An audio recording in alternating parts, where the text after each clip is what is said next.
Welcome back to the weekly Defuse. We'll be recapping the biggest happenings this week in Valorant and what to look forward to next week. We're recording on Thursday, May the 11th. And this week's episode, we have the Kings of VCT, Sentinels Season Meltdown, and this is the same from last week, but Ye is still not him. I'm your host for this week, Domenic from Off the Dome, and I'm joined by Galaxy from the Ending Podcast. Galaxy, how are you doing? I've been doing well, NBA playoffs have started. I'm losing my hair. My Nets are already eliminated from the playoffs, so they got cooked. I'm not gonna lie, they got cooked by Philly, so I'm not shocked. But so far it's been fine minus my Nets losing. But overall, it's been pretty good.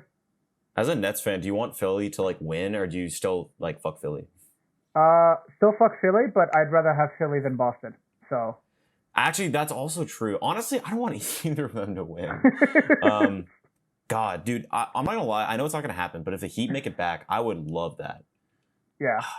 Even they most definitely won't, but I have to support my fellow New Yorkers and Knicks, but they're probably not gonna win against the Heat, and then they're probably either gonna lose to Boston or Philly. So to be fair, Boston and Philly are probably gonna win, if anything. Yeah. Anyways, enough of this basketball talk. Let's get into what we're all here to see, Valorant. Now, the biggest story this week, I think we're going to spend just a little bit of time at the beginning because we want to talk about it, but we don't want it to, muddy the episode, and that is the Sick situation. So this has been going on for a bit now. This isn't the first time we've talked about Sick in this podcast. But recently on Twitter and on Twitch, Sick has been going through it. He has been tweeting. He has been on Twitch typing some crazy things that I cannot say on here. But I think this is one thing that we as a community need to discuss and talk about because this is not the first time that something of this nature has happened, right? Someone having a sort of manic episode. I don't know exactly what it is because there's not a lot of communication on both sides, but I think it's important to talk about it. When someone is acting erratic and seems out of control, it's important not to point and laugh or try to ignore it, but to talk about it and to make sure that they're okay, because most of the time when this happened, they're not okay. Again, Ennis, I don't know if you were on the internet around this time, when Attica's, something similar happened to him where he was acting very erratic on stream, acting and talking as if, he wasn't himself. And I think that, I don't know, a lot of people didn't talk about it. They just kind of ignored it. And we all know where that went.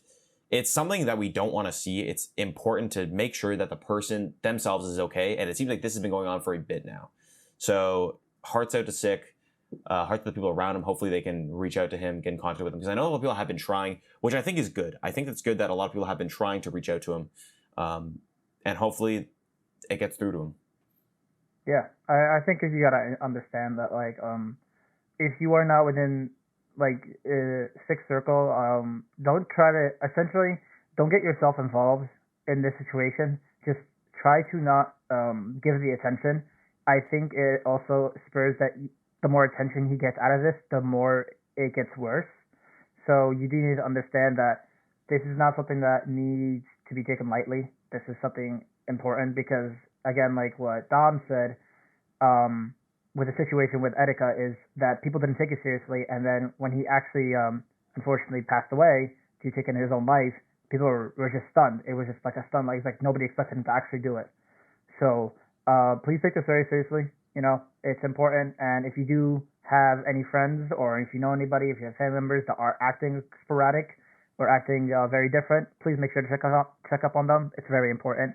And we'll hope this whole situation ends and he gets better. Yeah. So enough with the heavy stuff. Let's get into the more discussion about what we're going to talk about this week, because there's been a lot happening in Valorant and the Valorant competitive. So we're going to go through the 1 minute defuse, kind of a quick recap of everything that's going to happen this week and talk about what to look forward to next week very, very quickly. So we're recording on May 11th, and this week in the Americas, our top story is that EG is dominating over Sentinels. Now, this essentially eliminates Sentinels from the playoff contention and makes a big statement that EG is ready to push for the playoffs. The match this week to watch is NRG versus Loud, which is a bit of a rivalry, right? The American rivalry. Optic Loud, now it's NRG Loud.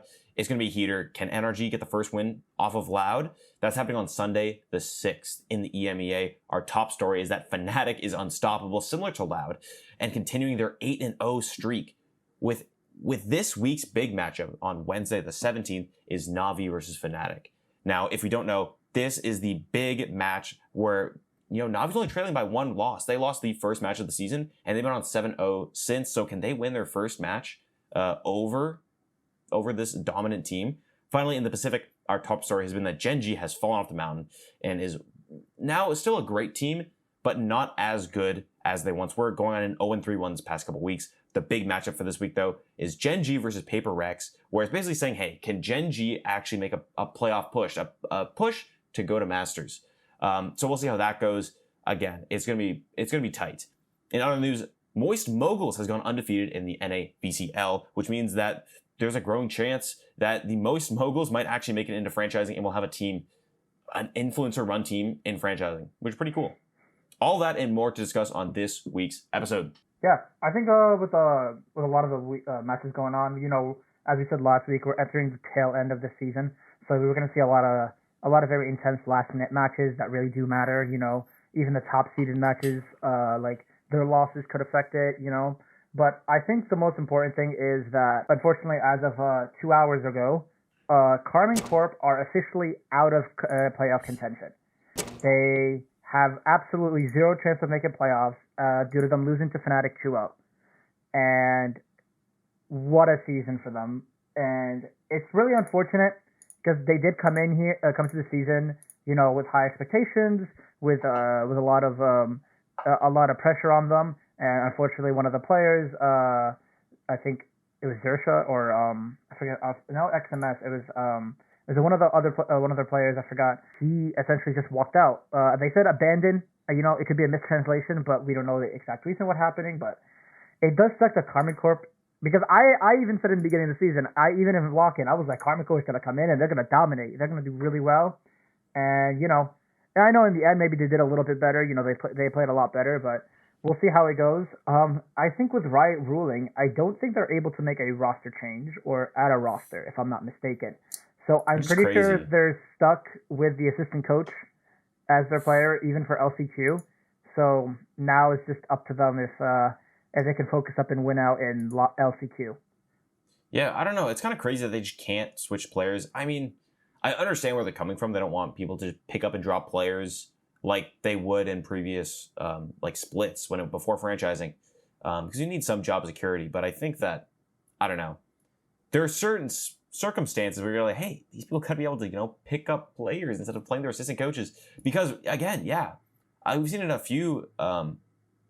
few different teams have had to play their assistant coaches because of the limitation on that team, right? Or I guess you have 6-mans and assistant coaches. It's all confusing to me personally. I think there should be like a mid-season transfer window of some sorts. That would be great instead of having to make these on-the-fly adjustments. So we'll see. I don't know. We'll see as it keeps going. I think let's turn our head, and we're kind of going to talk about EMEA a bit. Let's turn our head to the NA VCT, because that's where my main focus is. I'm an Marabou. I don't know much outside of that. But what I think though, that the America League is heating up.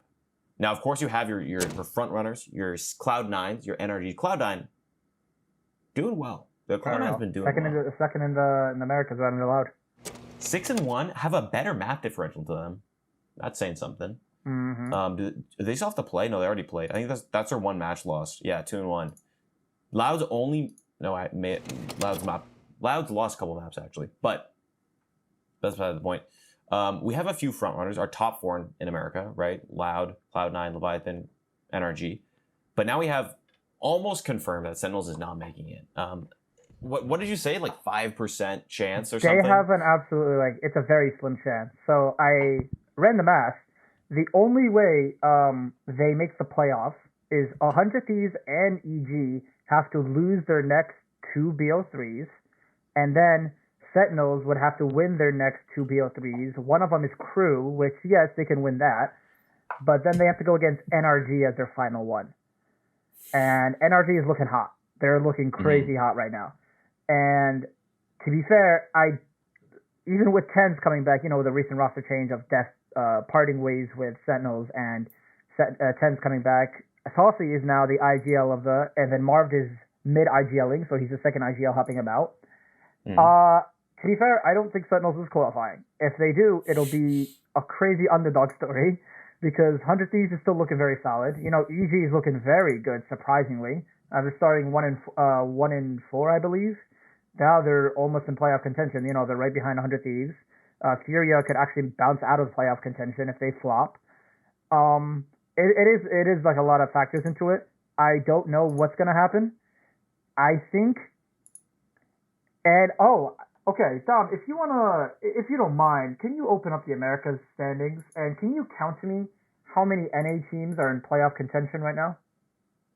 Currently 3. Oh, and you doubted me, saying no way, and there's no way 3 NA teams can make playoff contention. And would you look at that? Look at who are the other teams that are out of playoff contention currently. Well, I mean, EG and 100 Thieves have the same record. So, Sentinels, MIBR, and Crew. So, all I'm saying is, I think you should start listening to me more because of how correct I am. And I've always had NA hope in me. Are they going to win and maybe all of them go to Masters? Probably not.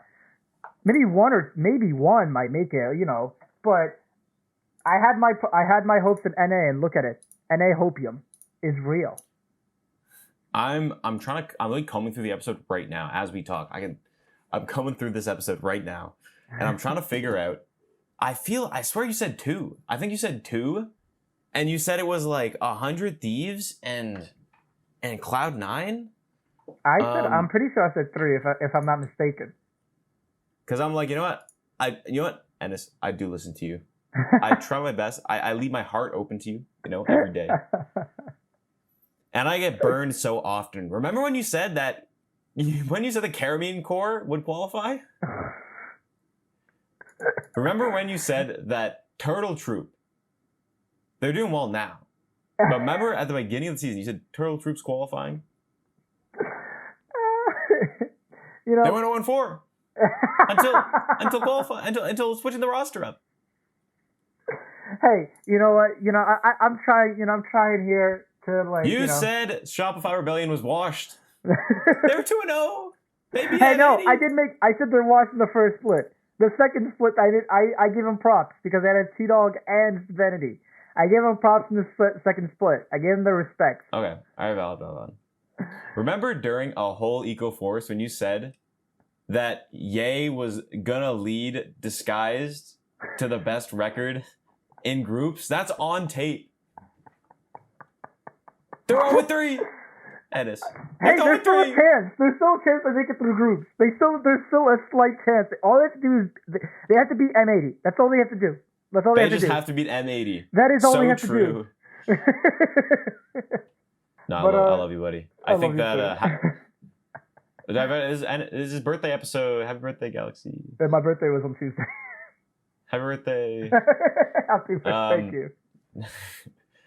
But yeah, so that's the NA. That's the NA VCT. It's definitely shaking out. I think the last few matches here are gonna be interesting. As I said before, NRG Loud is gonna be a really fun matchup. Not necessarily for the standings. I think that it doesn't shift things too much unless a great catastrophe falls upon NRG. You know, I think Loud is pretty firmly number 1, maybe number 2. NRG is gonna land somewhere around the 3 to 5 range. But I think that's going to be a fun match of like a back and forth, a rivalry that we've seen a lot during NA.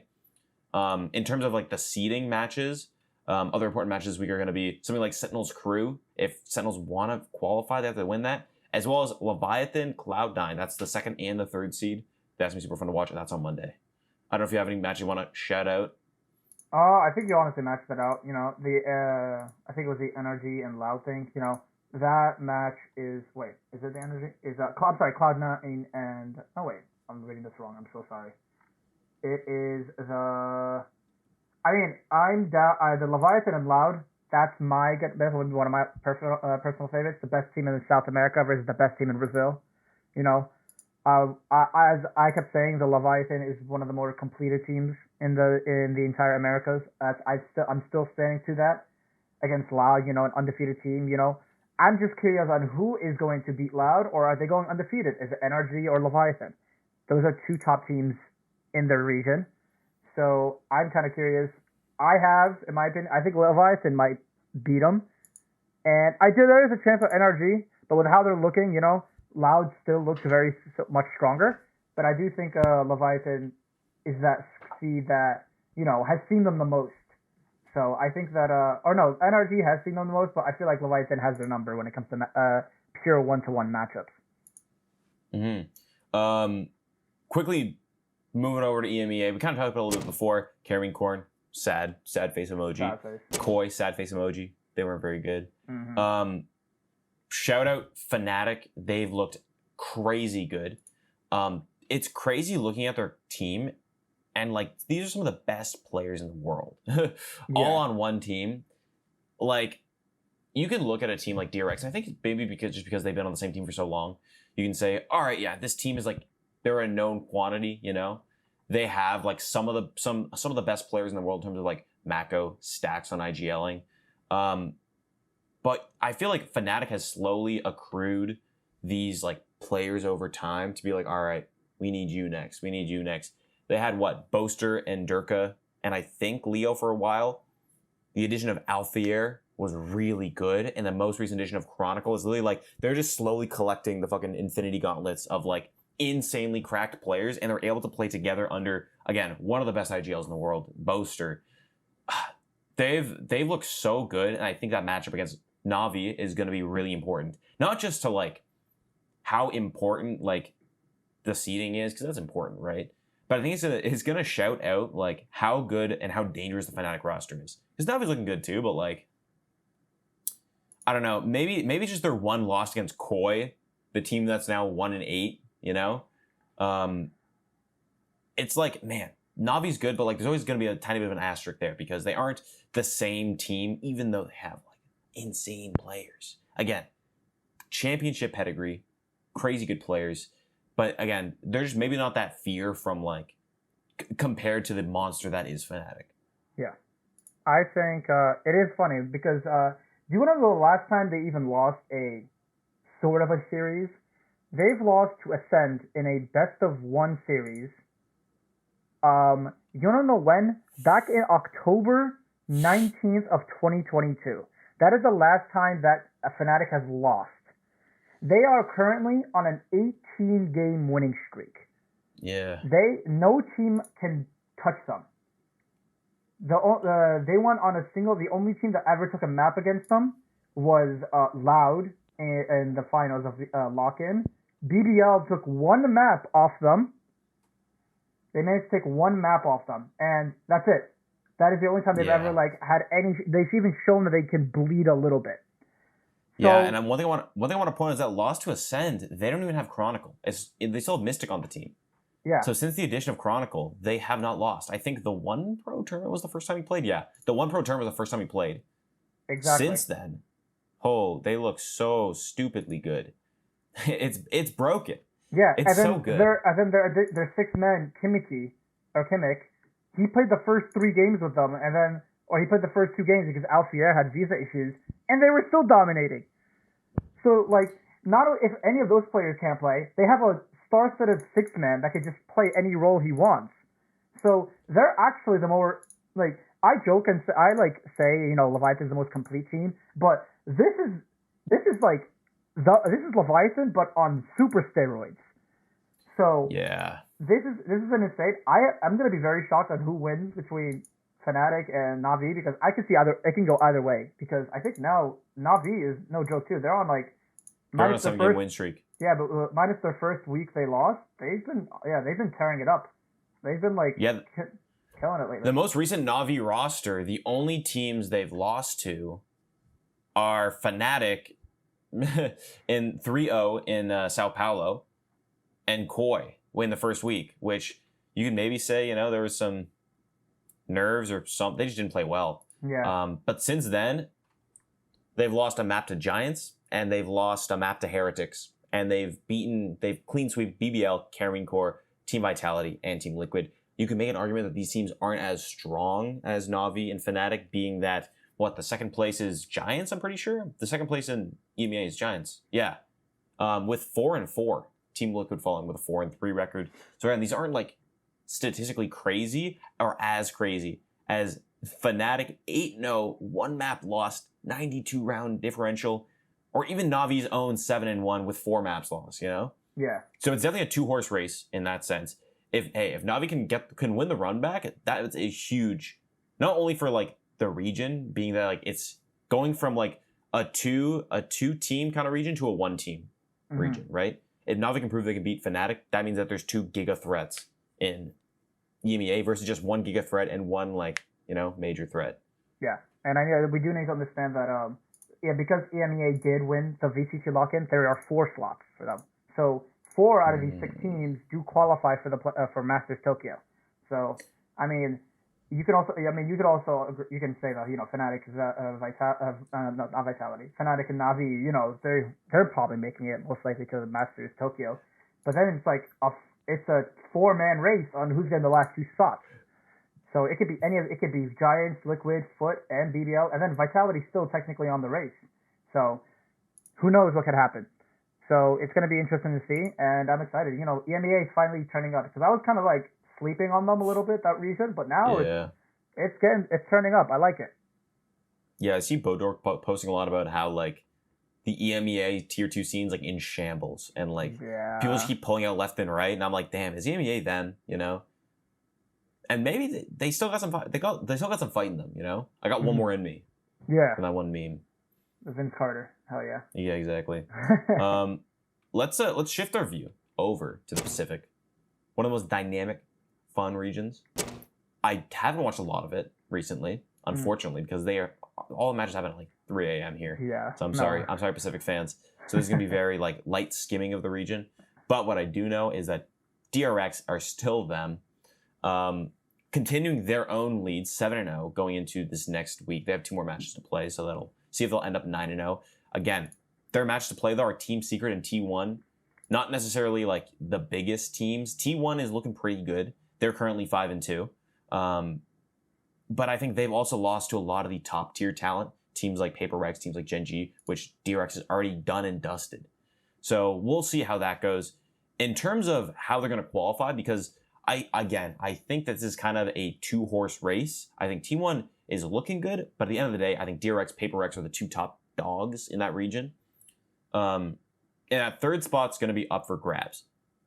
I don't think it's going to be, but I would love to see Zeta Division step it up and try to win that final slot, because again, Zeta Division on their home, the Japanese team making it to the Japanese Masters would go crazy. Not just for like the fans or the viewership, but it would just be so fun to watch them, you know, the hometown heroes, like, you know, fight it out. Their rivals are, again, T1, Gen G, and Zeta Division, and hell, maybe Rex, Regium, Keon. Everyone's favorite team. Ennis, what do you think about this? I'm even surprised they're even on contention. I'm not gonna lie. I'm not gonna lie. I have not watched RRQ at all. I don't know what they're made out of. I have no idea how they're beating teams like Global Esports fine, but they're beating Team Secret. They shouldn't be beating Team Secret they have been one of the top 8 Pacific teams for a while now. So like losing a key matchup to that. I mean, you know, it's like a 3-man race right now, or 4-man race to playoffs, with Zeta, RRQ, Team Secret, and Global still kind of making it. I mean, Talon could still make it maybe, but it's like a 4-man race right now, 4 or 5-man race. So it's kind of fun. And I think Zeta making it into playoffs and making it into, you know, hometown heroes, like the viewership, think about the viewership, the storyline, the underdog story going against, you know, the monsters in Loud, Cloud9, FNATIC, Navi. Going against that, you know, it would be a real fun watch. I think viewership-wise, you know, if the Valorant scripters are listening to this, they should definitely be making Zeta Division into playoffs and into Masters. Yeah, either way, I think it's great that every region kind of has their, like, you know, their top dog, their big representative of like, this is the best team in the region.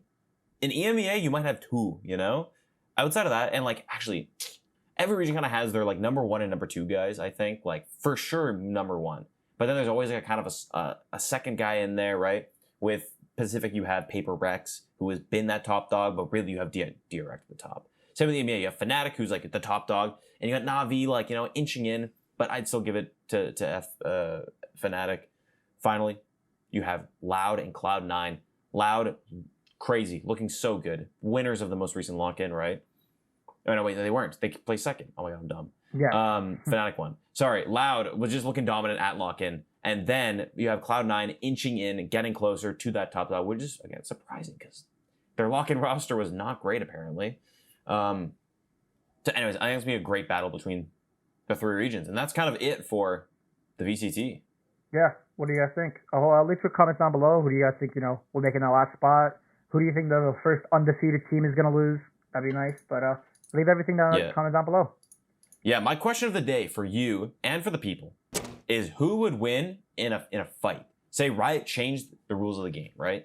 They said the finals don't matter. The only thing that matters are the thug finals afterwards. A 5-on-5 crew battle, fisticuffs between FNATIC, Loud, and DRX, who's winning? Loud, Let me pull up some pictures FNATIC. Let me pull up some pictures of the teams. Yeah, because okay, I'm looking at this right. Mako, he's a tall dude. That dude's a big dude. He's a very tall dude. So I think he'll be the key player to winning that fight, if I'm not being mistaken. But then you look at FNATIC, they're just kind of built. Like, he might not look like it, but he's kind of like, he looks like he works out. And then you got Leo, and Leo is like that quiet kid where you don't want to fuck with him because he'll fuck you up, and like he'll go crazy and berserk. But then their liability would be Boaster because, in my opinion, Boaster won't be able to help the fight. He'll just be cheerleading. So his cheerleading will help in the fight. But then you look at Loud. He's like the bard in WoW, right? Yes, exactly. He's powering him up from the side. He's the guy that like motivates everyone. But then you look at the Loud, the Brazilians. They're no joke. Brazilians, they can fight. And then you're having 5 of them. And then I know Sadak is Argentinian, but honorary Brazilian him. But if I'm not mistaken, I think I got Loud in that fight. Here's the thing: is I trying to do the process of elimination. How tall is Stax? Stax is like 5'2". We're looking this up now. I think he's like 5'6", 5'5". If I'm not, I think I checked. I think he's 5'6", 5'5". He's not a very tall guy. Damn, I wish. Short king, by the way. Nothing wrong with being short. Short kings out there. Wait, I found a TikTok video called "How Tall Is Stax Valorant?" By the way, you're very tall. Okay, sorry. Enough coming through videos here. He's not very tall. I think the builds of DRX is not serving them well. I think DRX out. FNATIC, they got some big guys. I think Leo could do some damage. Maybe Alpha Year 2. Maybe Chronicle. Oh yeah, Alpha Year is tall. He's like 6'2". That dude's like 6'2", 6'3". He got some height in him. So that reach is important. But I'm thinking for versatility, I think personally, Loud's got it. They've got bigger guys. They're ready to fight. I think that like DRX not helping them. FNATIC, they got some fighters in there, but they got some cheerleaders. It might 5-on-5. It might not be good. At the end of the day, I gotta take Loud, and so I guess that's my prediction of who's gonna win Masters. Yeah, I think if you guys had $1 million and you guys would choose one team, I think you guys would choose Loud. They got it.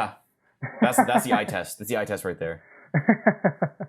Let's wrap up this episode. Yep. With some Eco Force. I'll start with you though, because I've been talking for a minute here. What's your Eco Force for this week? I got a rare, very rare Valve W. So if you don't know this, Valve came out with a new code of conduct, not a code of conduct, but like update of terms of service with them.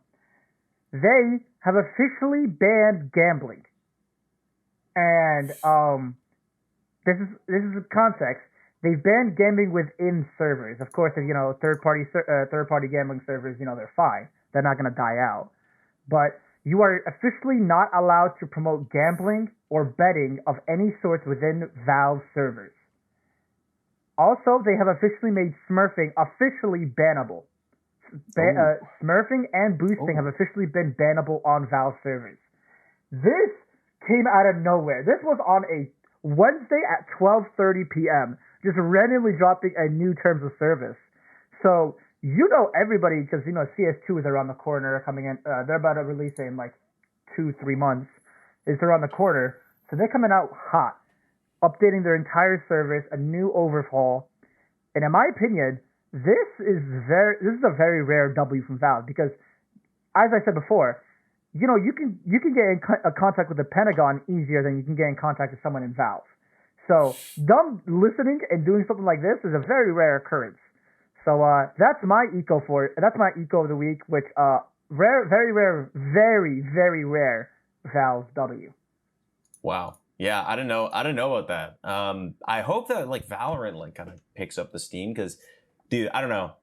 The only problem with that though, right, is I can no longer say that like there's a Smurf in my game as an excuse to why I'm losing. Yes, technically that is now that's an official. That's the thing. You can if you're stuck Silver Elite Master and you can't rank up. Oh, there's a Smurf in my lobby. Nope, it's bannable. There's no Smurf. So damn, that's crazy. Yeah. We were talking about this before, but I have my force from this week, and that is the marketing of the new hit show, The Good Doctor. The craziest part is that's not even a new show. Alex knows exactly what I'm talking about. If you've been on Twitter at all this week. Just, Blippi, we'll send you the meme. Just post it on screen so everyone will know what we're talking about. I am a surgeon! I am a surgeon! Dr. Hahn, I want my old job back. You keep doing well and over. It's The Good Doctor, which is a show. Let me pull up the description of it. I think I know the description if you want me to say it. It is Good Doctor show. The Good Doctor is an American medical drama television show based on the 2013 South Korean series of the same name. The actor Daniel Dae Kim, noticed in the original series and brought the rights to the company, adapted it to television. It's about a doctor who is autistic and goes about his doctorly duties. The reason why the show has been getting a lot of attention is because I don't want to say like misrepresentation, but just the bad acting and like the over embellishment of the idea to a point where it's like ridiculous. Multiple scenes have been taken out of context, and I love when Twitter finds clips and shows like this where it's like, here's this like show, like why did they post this? And all of a sudden people start realizing how crazy this show is out of context because I keep seeing more clips where it's like, man, this is a show. This is real. This has nothing to do with Valorant at all, by the way. This is just a Twitter thing. And I think Twitter is like, you know, Valorant's larger on Twitter. All it's to say though is what I'm thinking here is that this is actually a marketing ploy by the people at, was it ABC, maybe Fox, to keep promoting The Good Doctor. The controversy machine is working. Because I've seen it out of context, especially the I'm a surgeon meme, which is like the Chad Doctor and the Chad Doctor with I think it was Han, his name is. Dr. Han, yes. Dr. Han. That has to be one of the best things because you know what's been crazy? This is the season finale. They're promoting the season finale of the show. It's done after the season. So they're like, you know what? We're going to go out with a bang. And whatever they're doing, who's ever marketing this, needs a raise and a half.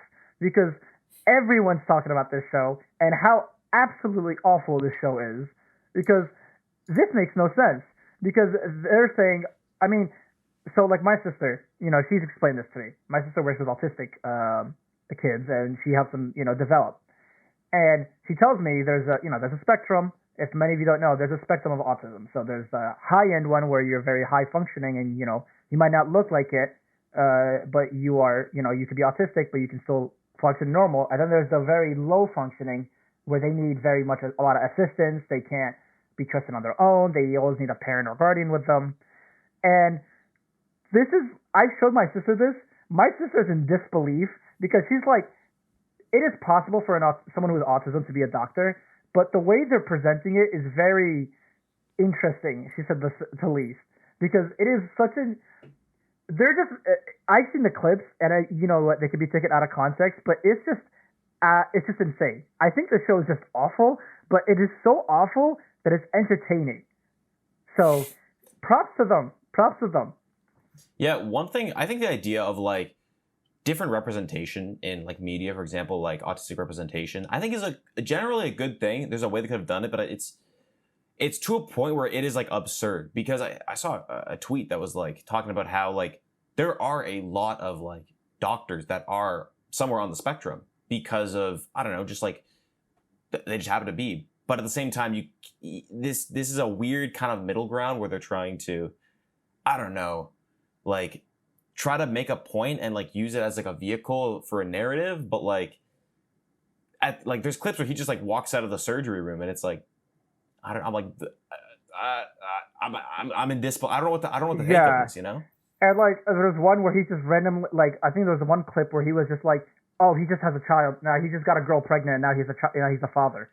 It's just like random, like it's randomly, by the way. They did not hint this at all, but then they just randomly like, oh, now he's a father now.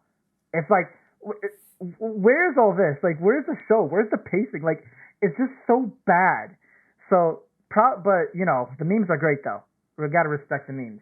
And I think that's your force, right? I think I only have one eco force, but I don't know if you have another one. That's all I really had for today. I just thought it was really funny. I think that I've been watching a lot of Suits recently, and I think Suits suffers very similar fate as The Good Doctor, where I'd imagine that like at one point, The Good Doctor was probably like a much better show with more realistic representation and how they depicted their characters and the stories. But slowly over time, I think there's like 5 seasons, it has just devolved into like not, you know, a lot of like, it's a misunderstood story.